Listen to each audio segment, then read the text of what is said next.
11절에서 14절까지 말씀 한 절씩 나누어 읽고 마지막 절은 함께 있습니다. 그러나 그리스도께서는 이미 일어난 좋은 일을 주관하시는 대제사장으로 오셔서 손으로 만들지 않은 장막, 다시 말하면 이 피조물에 속하지 않은 더 크고 더 완전한 장막을 통과하여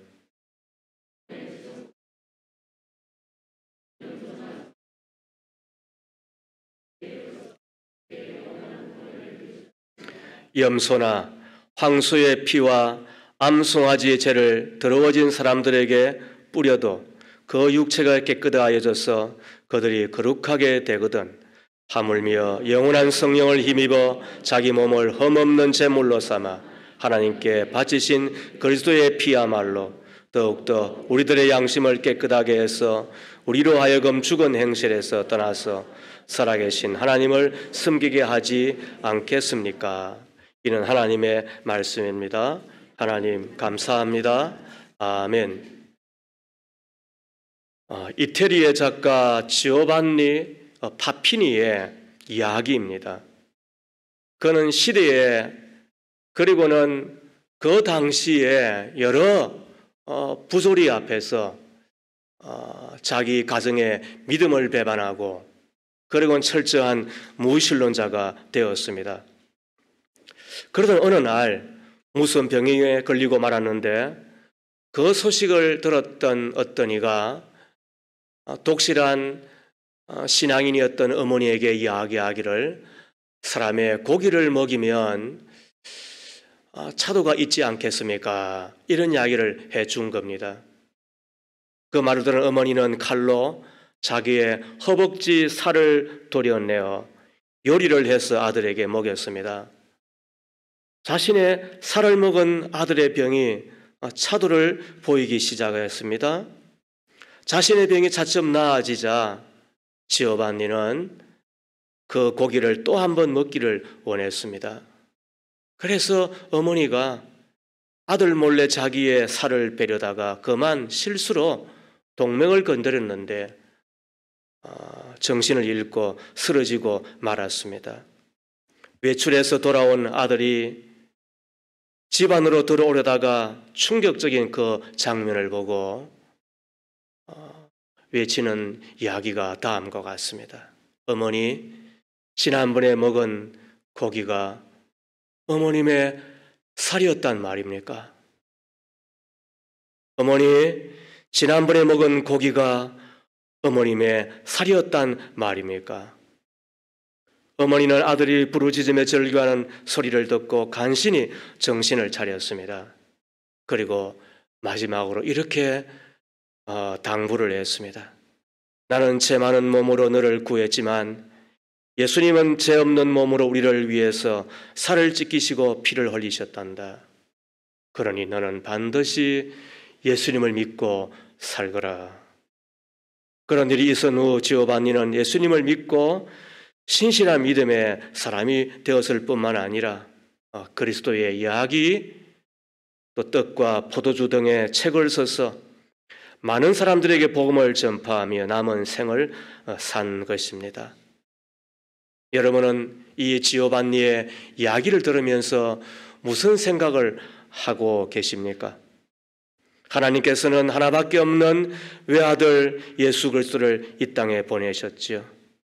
그리고 어머니가 아들 지오반니를 위해 자신의 몸을 내어 놓은 것처럼 예수 그리스도께서는 우리의 억만 죄를 위하여 십자가에서 대신하시고 또 위하여 살을 찢으시며 피를 흘리시기까지 해 주셨던 것입니다. 아들 지오반니가 어머니의 살을 먹고 살아난 것처럼 우리는 예수님의 살을 먹고 예수님의 피를 마시며 사는 자가 된 것 아니겠습니까? 첫 번째, 예수 그리스도의 피는 우리의 죄를 사하시기 위하여 흘리신 보혈이 됩니다. 예수님의 피는 뭐라고요? 일반의 피가 아니에요. 보혈이에요. 우리의 죄를 사하기 위하여 흘리신 보혈이 되는 거예요. 인류 역사에 있어서 인간의 비극이 어디에서 왔다고 생각을 하십니까? 인류의 역사에 있어서 인간의 비극이 어디서 왔다고 생각을 하십니까? 여러 의견이 있을 수 있지만 그러나 성경은 우리에게 이야기하기를 그것은 죄로 말미암은 것이다라고 말을 해줍니다.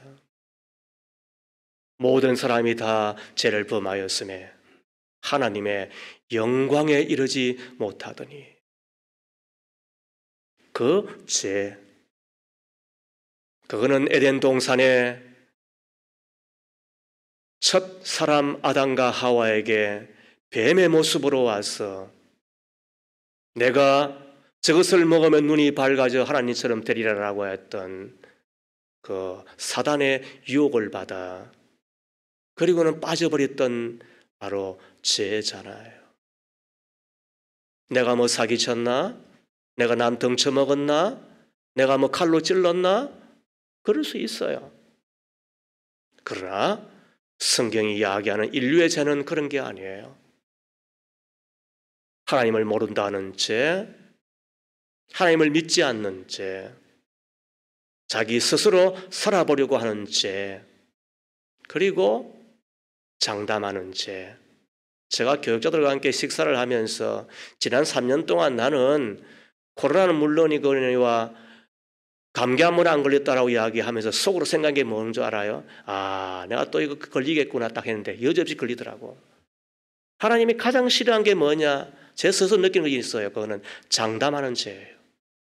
나는 뭐 하지 않으리라. 나는 뭐 하리라.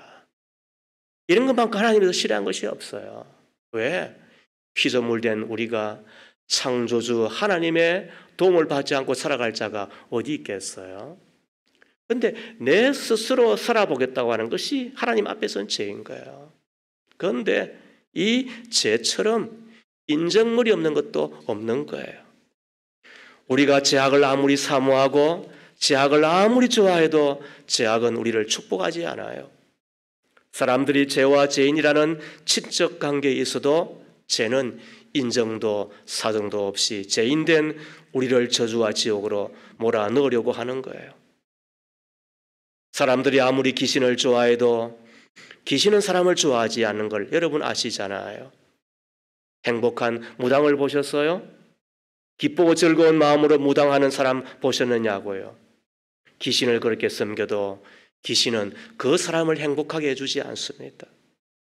술과 담배, 도박이 다 그런 거예요. 그렇게 좋아하고 따라다녀도 그것들을 따라다니는 사람들을 가장 불행하게 만들잖아요. 본시, 죄와 악이라고 하는 것이 그런 특징이 있는 거예요. 죄와 악을 사랑하는 사람을 비참하게 만들어 놓아요.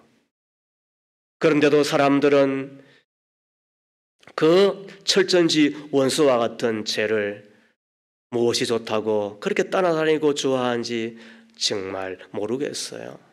죄는 불행이며 죄는 저주이며 죄는 저주스러움 그 자체예요.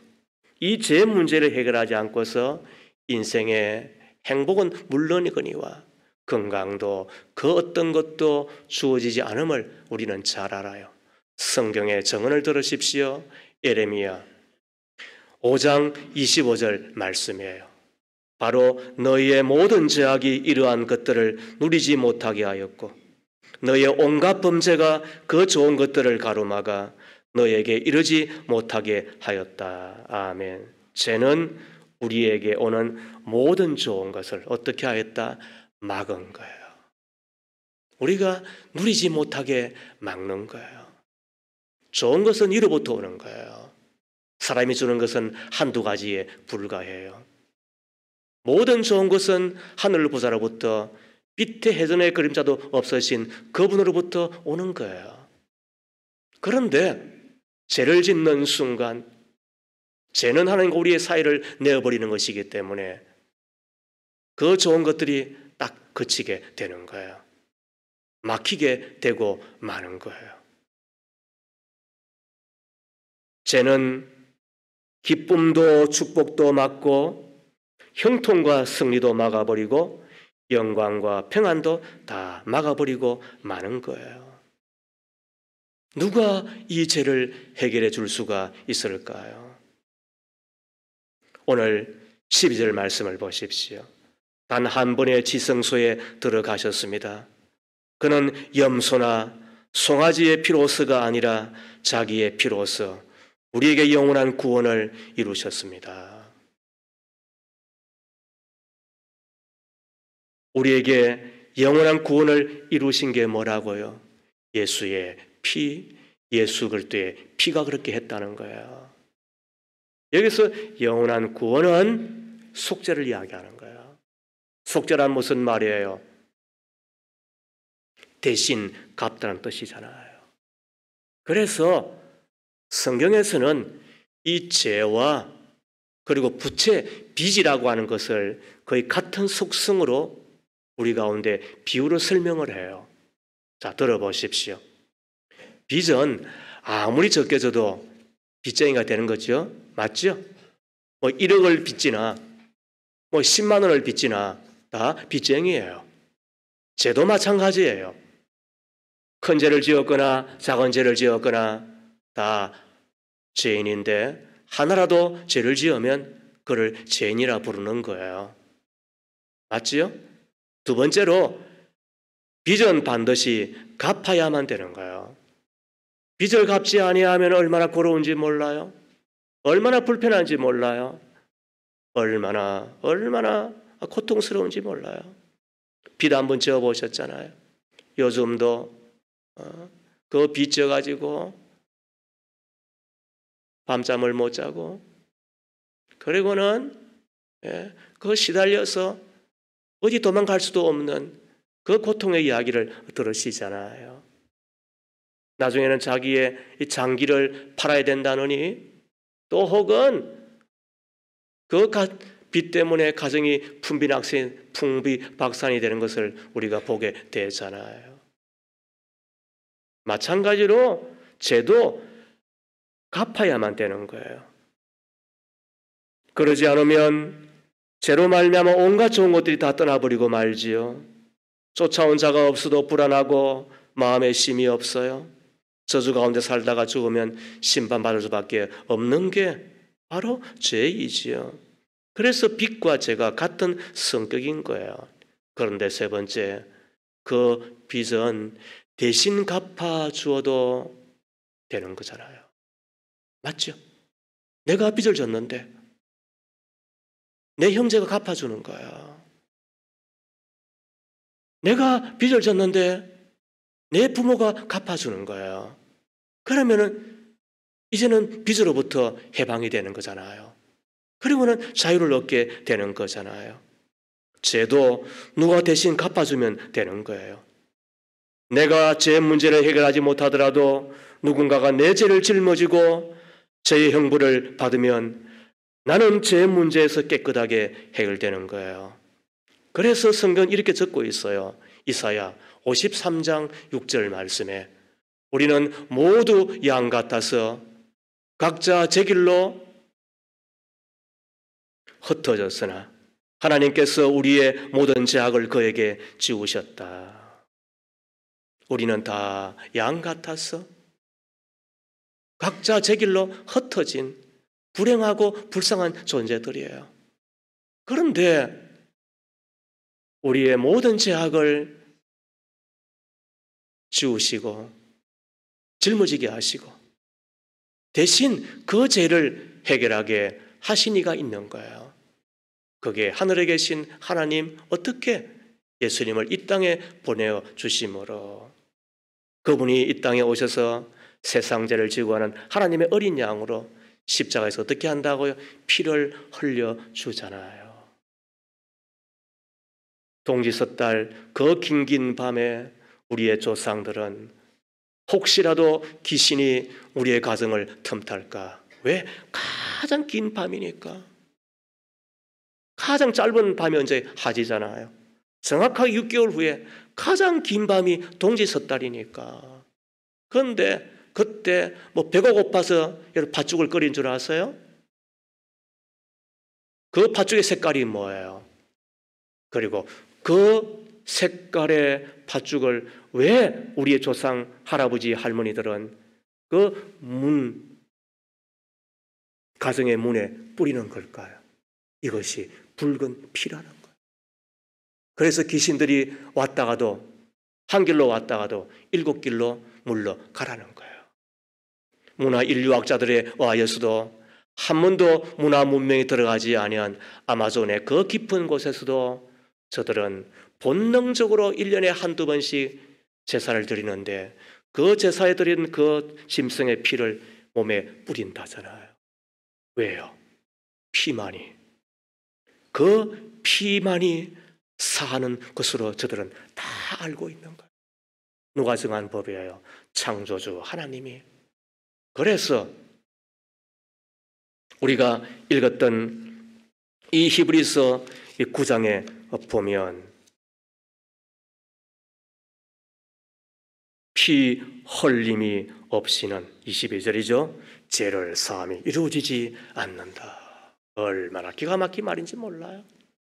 이게 하나님의 법인 거예요.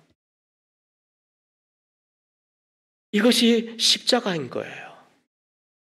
당신의 아들을 그 십자가에서 제물 삼아 허먹고 점도 없는, 아니 창조주 하나님이심에도 불구하고 왜 피 흘리셨나?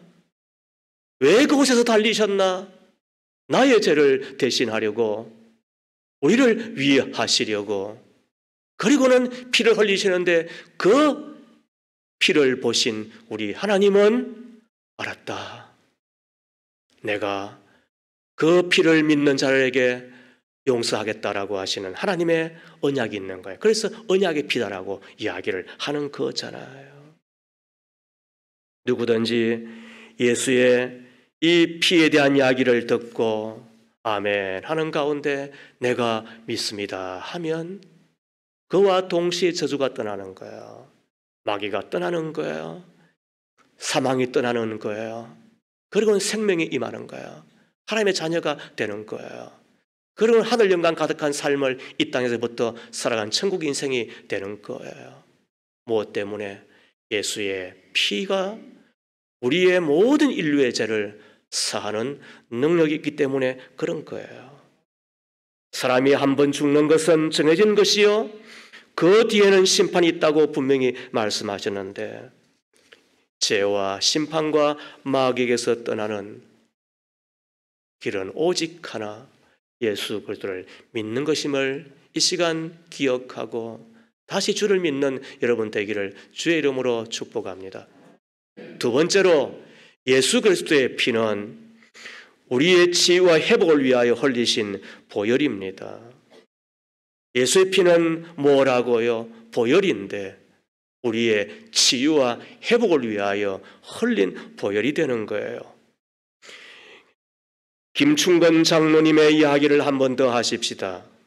이분은 미국 한국에서 대학을 졸업한 후에 단돈 200불을 들고 미국에 건너갑니다. 가정고생을 다한 끝에 정치학 박사 학위를 받고 미국의 대학 교수가 됩니다. 하지만 거침없이 승승장구하던 이 교수에게 위기가 찾아왔습니다. 한참 잘 나가던 37세 되던 1976년에 그는 사형 선고를 받는데 간경화로 불치병에 걸려 사경을 헤매던 김 교수는 그때 이런 이야기를 합니다. Why me? 왜 내가 이런 일을 당해야 되는 겁니까? 제가 도대체 무엇을 잘못했기에 이렇게 젊은 나이에 비참하게 죽어야 한단 말입니까? 저는 그래도 윤리적으로 살려고 애썼고 교회에서는 주일학교 교사로 찬양대원으로 청년회 회장으로 봉사했고 35세의 나이로 장로까지 된 사람이 아닙니까? 미국에 와서는 학교와 도서관, 교회와 가정밖에 모르고 정말 성실하게 살아온 저에게 왜 이런 사형 선고를 내리시는 것입니까? Why me? 이렇게 울부짖던 김충건 교수는 사방을 둘러보아도 하나님 한 분밖에는 믿을 리가 없다고 생각을 하고 LA 근처에 있는 빅베어 마운틴이라고 하는 곳에 산에 올라가 기도나 하다가 죽겠다고 결심을 하죠. 기도를 시작한 지 6일째 되는 날 한 번만 살려달라고 울부짖는 가운데 하나님의 음성을 듣게 됩니다. 내가 내 피 속에 있는 독소 때문에 육체적으로 죽어가는 것은 사실이지만 내가 내 영혼 속에 있는 독소 때문에 죽어가는 것은 모르느냐. 내가 내 영혼 속에 있는 독소 때문에 죽어가는 것은 모르느냐는 주님의 일갈이었습니다. 그 순간 비교적 신앙적이고 윤리적으로 살았다고 자부하였던 자신의 교만이 일시에 무너진 것입니다. 김청년 교수는 그때까지 37년 동안 지어온 모든 제약을 하나하나 TV 스크린이 지나가는 것처럼 눈앞에 펼쳐지는 것을 체험을 합니다. 그러면서 그는 영혼 속 깊은 곳에서 회개 기도가 터져 나오는 거예요. 밤새도록 기도하다가 동이 털 무렵 환상을 보게 되는데 하얀 옷을 입은 이가 자기에게 와서는 자기를 안아주더래요. 그리고는 그 분이 김 교수를 꼭 껴안고 등을 3번 두드리며 하시는 말씀이 내가 너를 용서한다. 내가 너를 용서한다. 내가 너를 용서한다. 그때 치유의 역사가 나타나게 된 거지요. 그리고는 다시 한번 하나님 앞에 외칩니다. Why me? 첫 번째 why me는 무슨 말이었어요? 도대체 왜 내가 이런 일을 당하여야 합니까? 그 다음에 이번에 외치는 why me는 뭐예요? 왜 나 같은 자를 살려주시는 겁니까? 그리고는 사진 한 비춰 보세요. 우리 김정은 교수. 자, 이분이에요. 지금도 여전히 훨씬 지난 분인데도 불구하고 미국 사회에 한인들을 깨우고 뿐만 아니라 또 미국 사회의 영적 부흥을 위하여서 얼마나 주님 앞에 빚진 자의 마음을 갖고 살아가고 있는지. 사랑하는 여러분, 예수 그리스도 그분의 피는 우리의 치유가 되는 거예요. 우리에게 회복의 은총을 더하여 주시는 거예요. 이사야 53장 5절 말씀에 그러나 그가 찔린 것은 우리의 허물 때문이고 그가 상처를 받은 것은 우리의 약함 때문이다. 그가 징계를 받음으로써 우리가 평화를 누리고 그가 매를 맞음으로써 우리의 병이 나았다. 믿으시면 아멘 합시다. 여러분 그런 겁니다. 창조주 하나님이심에도 불구하고 이 땅에 인간의 몸으로 오신 것 우리를 사랑하시기 때문에 그렇잖아요. 저도 필리핀에 선교 여행한다고 한 20여 년 전에 가보았더니 얼마나 불편한지 모르겠습니다. 물도 무리거니와 아무튼 하루하루 지나는 게 얼마나 불편한지.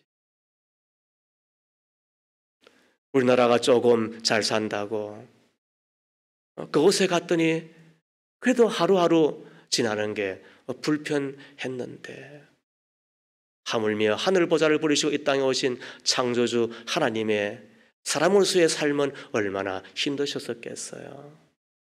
한 번이라도 생각하며 샀어야지요. 그래서 우리 젊은이들, 학생들을 선교지 한번 보내고 나면 한 1년 동안 정신 차리고 산다는 거잖아요. 왜? 생각해 보니까 이거는 아무것도 아니라는 거잖아요. 왜 그렇게까지 불편하셨을까요? 왜 그렇게까지 힘들게 이 땅에서 지나셨을까요? 심지어 그 십자가의 길을 걸으시기 위하여 예루살렘에 입성하시고 그리고는 하루하루 그 십자가를 향하여 더 가까이 나아간 이유가 무엇이었을까요?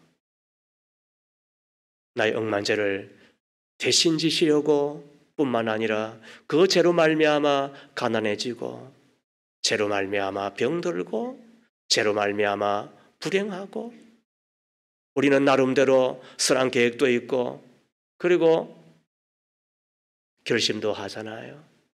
그러나 계획보다도 결심보다도 우리는 실력이 없는 자들인 거예요. 그래서 죄의 종로로 타며 싸우는 거잖아요. 내가 이렇게 해서는 안 되는데, 내가 이렇게 하면 피눈물 나는데, 내가 이렇게 하면은 진짜 큰일 날 텐데, 여기면서도 죄에 질질 끌려다니게 되잖아요. 남자는 자존심 때문이고 여성들은 또 이기심 때문에 다 그렇잖아요. 다 죄의 모습들이잖아요. 그것 때문에 우리는 가정이 깨어지고 그리고 그 가정 가운데 자녀들은 막 비틀거리고 요즘은 자녀도 안 낳는 세상이 돼버리고 말았잖아요. 왜 이런 일이 벌어지고 있는 거야? 그때 필요한 게 뭐예요? 예수의 피. 그 피만이 우리를 치유하고 또 회복해 되는 거예요. 지금도 예수 그리스도의 피를 받아들이는 자는 제3연총을 입을 거예요. 내가 예수 그리스도의 피를 받아들이기만 하면 육체의 질병에서 노인받게 될 거예요. 예수 그리스도의 피를 받아들이는 자는 그 가정에 회복된 은총을 입게 될 거예요. 예수 그리스도의 피를 받아들이는 나라가 된다고 한다면 우리나라, 잘 사는 나라, 자랑스러운 대한민국이 되게 될 거예요. 그런데 안타까운 것은 예수의 피의 건세에 보혈의 능력을 체험하지 못하고 살아가는 사람들이 의외로 많다는 거예요. 교회 바깥이 아니라 교회 안에도 그런 거예요. 예수의 보혈의 축복을 누리려면 두 가지가 필요해요. 첫 번째, 성경에 게시된 예수 그리스도의 피에 대하여 우리가 아셔야 돼요. 그리고 그 피의 건세가 어떤지를 안다고 한다면 이제는 믿는 자가 되셔야 되는 거예요. 저는 여러분들한테 간곡하게 부탁합니다. 예수님을 믿는 자가 되기를 축복합니다. 이 시간 예수 그리스도의 피를 의지하여 내 마음의 손을 번쩍 들고 항복하고 예수님, 이제는 제가 예수님을 믿습니다. 예수님, 이제는 내 마음의 구주로 내 마음의 하나님으로 영접합니다. 이 이후로는 지짓지 아니하고 오직 믿음의 사람으로 살기를 소망합니다. 우리가 그렇게 기도하면 우리 예수님께서 들어가셔서 여러분들이 구주가 되어주실 뿐만 아니라 그리고는 예수님의 그 보혈 공로 의지하여 이제는 보혈의 능력을 체험하며 이 땅에서 살아가게 될 것인데 내 가정을 위해서도 기도드릴 이유는 내 나라와 내 민족을 위해서 기도드리는 이유가 다른 게 아니에요. 보혈 아래 거하면 죽음의 사자가 넘어가는 거야. 그 보혈의 걷는 가운데 들어가면 모든 저주와 모든 가난과 모든 불행과 모든 질병마저도 다 떠나고 우리가 이 땅에서부터 천국을 누리며 살아간 자가 되는 거잖아요. 세 번째, 예수 그리스도의 피는 우리를 하나님께 나아가 섬기게 하는 거예요. 제가 하나님께 나아가라는 말부터 하고 있어요. 모든 설교가 단어 하나하나마저도 다 1점에도 떨어지는 것이 아니라고 하는 것이 저는 그렇게 말하고 싶지는 않아요. 설교는 어떤 때는 스토리텔링이기 때문에 이야기를 쭉 할 수가 있죠. 그러나 어떤 이야기는 그냥 범상하게 여기지 않고 지나야 될 것들이 있는 거야. 그게 뭐냐? 하나님께 나아가라는 말이에요. 하나님께 나아가. 이거는 범상한 이야기가 아닙니다. 구약의 때는 하나님께 나아갈 수가 없었기 때문에 대제사장이 있었어요. 지금도 가톨릭은 사제를 앞에 내세우고 하나님께 나아간다고 저들은 가르치고 있어요. 고해 성사라고 하는 것도 마찬가지예요. 하나님께 나아가. 그분의 얼굴을 배우는 것은 특권 중에 대특권인 거예요. 우리 가운데 그럴 자가 누가 있습니까? 우리가 그렇게 할 수 있는 자가 누가 있습니까? 그런데 하나님께 나아갈 수 있도록 우리 가운데 은혜 베푸신 것이 있는데 그게 바로 예수의 피 때문인 거예요. 그리고는 하나님께 나아갈 뿐만 아니라 하나님을 섬기는 자가 된 거예요. 14절 말씀을 보십시오. 하물며 영원한 성령을 힘입어 자기 몸을 흠없는 제물로 삼아 하나님께 바치신 그리스도의 피야말로 더욱더 우리들의 양심을 깨끗하게 해서 우리로 하여금 죽은 행실에서 떠나서 살아계신 하나님을 섬기게 하지 않겠습니까? 여기서 섬기다고 하는 이야기는 우리가 일반적으로 하나님의 일을 하면서 봉사한다라고 하는 의미와는 조금 틀려요. 원래 원어의 뜻은 복종함으로써 섬김. 그래서 여기서 나오는 의미가 뭐냐? 그는 경배이고 그는 예배인 거예요. 예배만큼 더 큰 섬김도 없어요.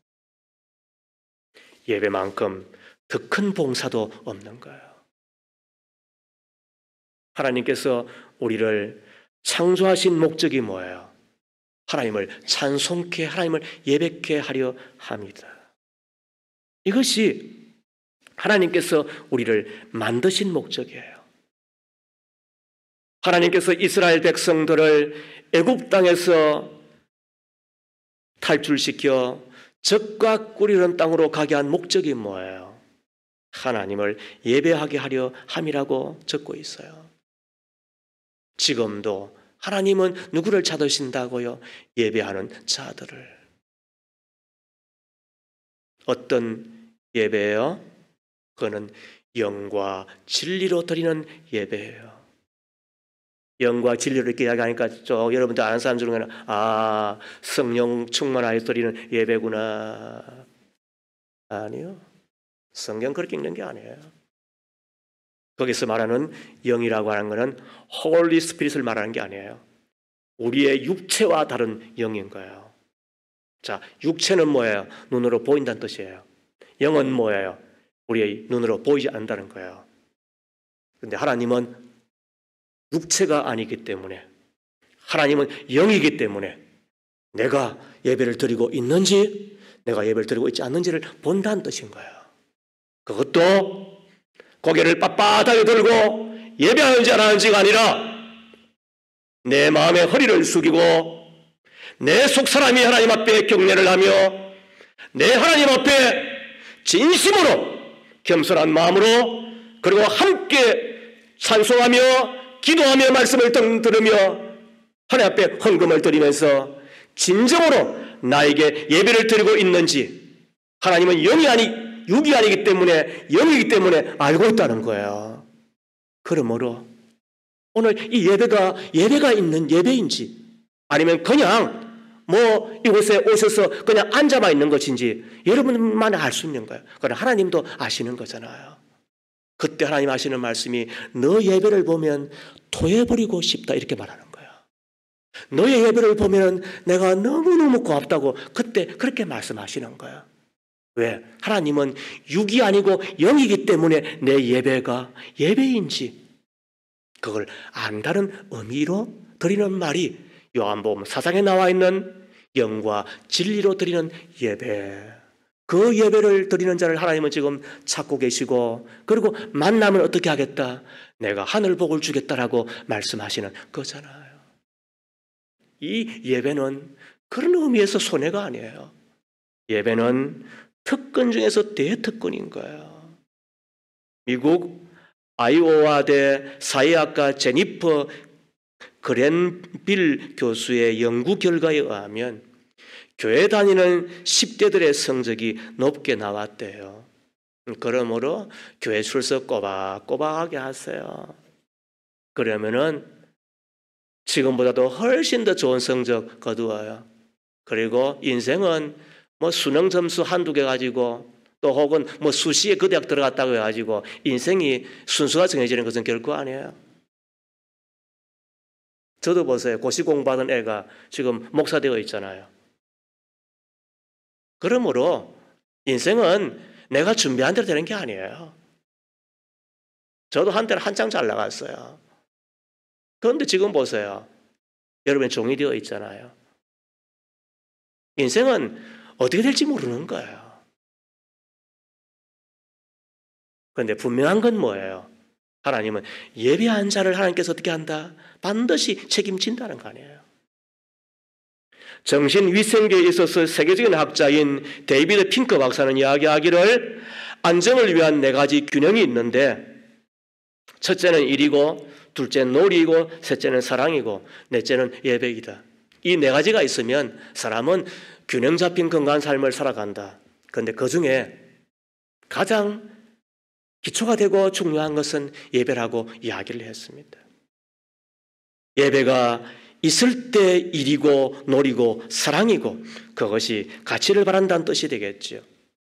조지 컴스톡 박사가 연구한 바에 의하면 일주일에 한 번 이상 예배에 참석하는 사람에 비해 전혀 참석하지 않는 사람이 치명적인 심장병에 걸릴 위험률이 거의 2배가 높다.